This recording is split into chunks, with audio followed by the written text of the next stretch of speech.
پشتی بریارا 36مین دایره دادگاه انقره یاد درباره کنگره CHP ده دسته بلندیا هل بجارتنا جی بریارا خو یاد درباره سکالای CHP ده دو داخوازا CHP رد کرد.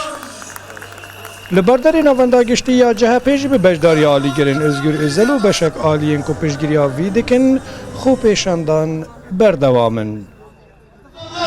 Cumhuriyet Halk Partisi ile yapılan bu operasyon yalnız Operasyona koletici CHP hatiye kirin ne tane operasyona guhertina serokê giştiye dixwazin nirxên komarê tune bikin. Dixwazin em bibin welatekî weke Efxanistanê weke Somalî yan weke Mogadîşû. Ev yek gelekî xeternak û tirsnak e. girişimi olarak görüyor insanlar bunu ve bunu çok ciddi ve ürkütücü görüyoruz.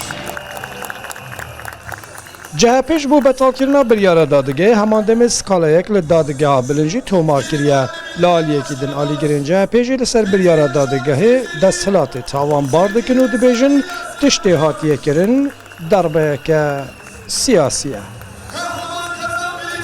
Ülkede iktidar olmak kolay değil, bu iktidar sancılarıdır. Evaya eşaj dayıkbuna da salata CHP'ye. Em dizanin didawiya ve eşide em ê bibin da salat. Dixwazin bi destê saziyên dadwerî rêyê berme bigirin.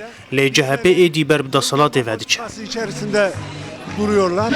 Kemal Kılıçdaroğlu yıllarca genel başkanlık yaptı. Kemal Kılıçdaroğlu bi salana serokê giştî bû bi rastî çi caran çavên wî têr nebûn. Bûye 77 salî hêjî hewl dide ku beriya dadgehên AK Partiye CHP bixebin destê xwe. Em jî weke ciwan dê li partiya xwe û li mala xwe xwedî derkevin. Bize baba ocağımıza Cumhuriyet Halk Partisi'ne sahip çıkacağız.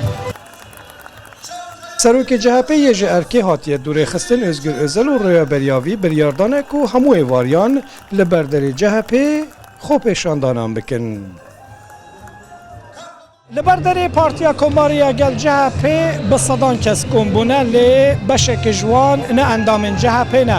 Ew wê meselê weke derbeyeke li dijî demokrasiyê dibînin û dibêjin tevî ku em ne CHP'yê ne lê belê ji ber xema demokrasiyê em piştgiriyê didin wan çalakiyan.